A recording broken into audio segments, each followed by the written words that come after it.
नमस्कार प्रेक्षकांनो, लग्नानंतर होईलच प्रेम मालिकेच्या पुढील काही भागांमध्ये आपल्याला खूपच धमाकेदार ट्विस्ट पाहायला मिळणार आहे।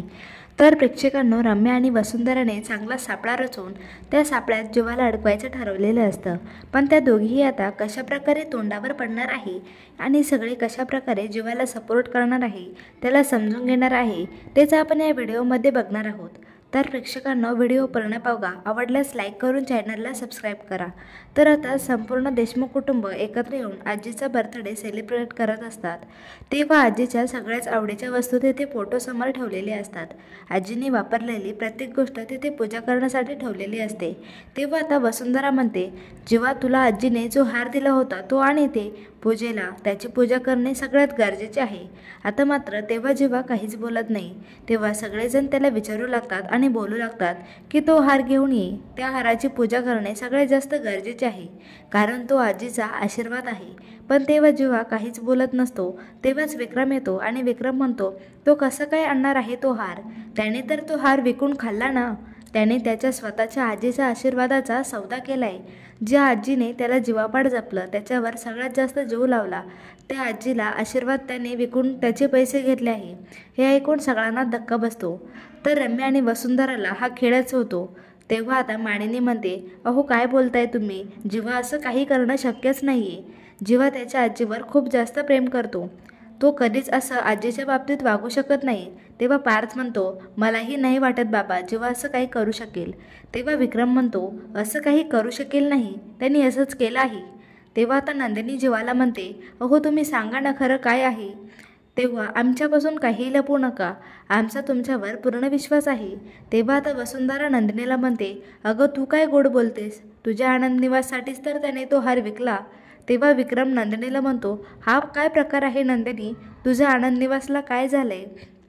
तेव्हा आता जीवा म्हणतो, बाबा तिला काहीच नाही माहिती, यात चूक माझीच आहे। मी सांगतो तुम्हाला, मी एका चुकीच्या माणसासोबत व्यवहार केला होता, तेच निस्तरण्यासाठी मला एवढं करावं लागलं।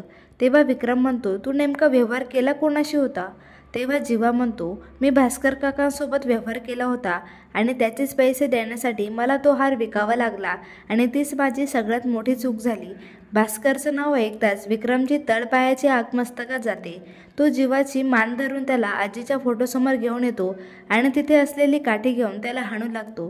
तेव्हा पार्थ लगेच मध्ये जाऊन विक्रमला अडवू लागतो आणि म्हणतो, बाबा आता जीवाला मारून काहीच उपयोग होणार नाहीये, त्याच्याकडून ती चूक झाली आहे, तुम्ही आता त्याला मारून ती चूक सुधारू शकत नाही।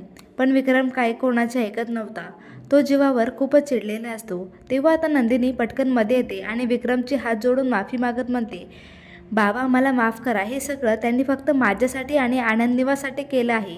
जर त्यांनी हे सगळं केलं नसतं तर मी माझा आनंद निवास कायमचं गमावून बसले असते। त्या आनंद निवासमध्ये राहणाऱ्या लहान लहान मुलांचे घरही राहून गेले असते, आजी आजोबांचे राहायचे खायचे हाल झाले असते।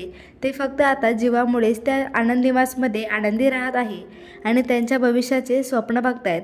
बाबा यामध्ये जीवांची इतकी चूक माझी, याला मी जीवान इतकेच मीही जबाबदार आहे, त्यामुळे तुम्ही मलाही शिक्षा द्या। मला माहिती आहे बाबा, जीवांनी आजीचा हार विकून चूकच केली आहे, पण त्यांचा हेतू चांगला होता। नंदिनीचे हे बोलणे घरातल्या सगळ्यांनाच पटू लागते। पार्थही म्हणतो, बाबा जीवाने जे काही केले ते एका गोरगरिबाच्या आणि लहान मुलांच्या भविष्यासाठी केलं आहे। आता मानिनी म्हणते, विक्रम अहो तुम्ही विचार करा ना, जेव्हा आजीचा हार विकून काही मजा मस्ती किंवा पैसे उडवले नाहीये, त्याने त्याला खूपच गरज पडली म्हणून तो निर्णय घेतला। अर्थातच त्याने तो निर्णय घरात सगळ्यांना विचारून घ्यायला पाहिजे होता। पण विचार करा, तुमची आई देखील अनाथाश्रमाच्या मुलांना किती जीव लावायची, त्यांचा तर त्या मुलांमध्ये किती लढा होता, जीव होता। जीवाने आजीचा तो हार अनाथाश्रमाच्या कामासाठी विकला आहे, हे बघून आजीला देखील आनंदच होत असेल, असं नाही वाटत का तुम्हाला? हे ऐकून विक्रम थोडा शांत होतो, त्याला मानिनीचे बोलणे पटलेले असते। तेव्हा विक्रम आता थोडा शांत झालेला असतो, पण त्याला एक गोष्ट अजूनही खटकत होती। तो म्हणतो, तो हार विकला ते ठीक आहे, पण तू त्या भास्करसोबत व्यवहार करण्याची किंवा त्याच्यासोबत कोणतेही काम करण्याची तुला काहीच गरज नव्हती। तुला माहीत नाही आहे का तो आपल्यासोबत कशा प्रकारे वागला आहे? तो अक्षरशः गुंड आहे, त्याने मला घरी येऊन धमकावले होते। या गोष्टी तू कसा विसरू शकतोस? आपला बिझनेस करायचा असल्यावर आपण कोणत्या माणसासोबत बिझनेस करायला पाहिजे एवढी साधी गोष्ट कळत नाही का तुला? बिझनेस सुरू करायचा होता तर तू माझ्याशी येऊन बोलायचं किंवा पार्थसोबत येऊन बोलायचं.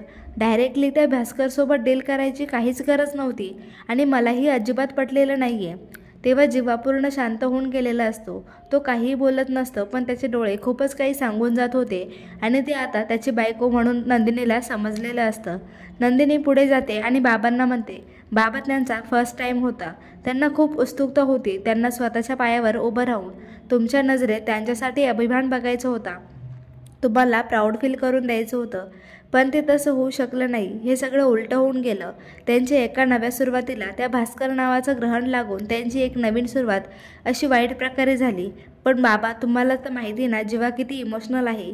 ते दुसऱ्या माणसावर किती पटकन विश्वास ठेवतात. ते स्वतः चांगले आहे, त्यामुळे त्यांना समोरचं जगही चांगलंच वाटतं. त्यामुळे त्यांनी त्या भास्कर काकांच्या गोड बोलण्याला भुरळून त्याच्यावर विश्वास ठेवून एवढं मोठं पाऊल उचललं होतं. पण बाबा, त्यांच्या पहिले प्रयत्न आणि पहिली चूक म्हणून आपण हे सोडूनही देऊ शकतो ना. प्लीज बाबा, त्यांना माफ करा. पण आता पहिल्या प्रयत्नातून त्यांना एक्सपिरियन्स आलाच आहे. ते कधीही पुढच्या वेळेस अशी कोणतीही चूक होऊ देणार नाही. बाबा, तुम्हाला तर माहिती आहे, ठेच लागल्याशिवाय पुढचा रस्ता समजत नाही.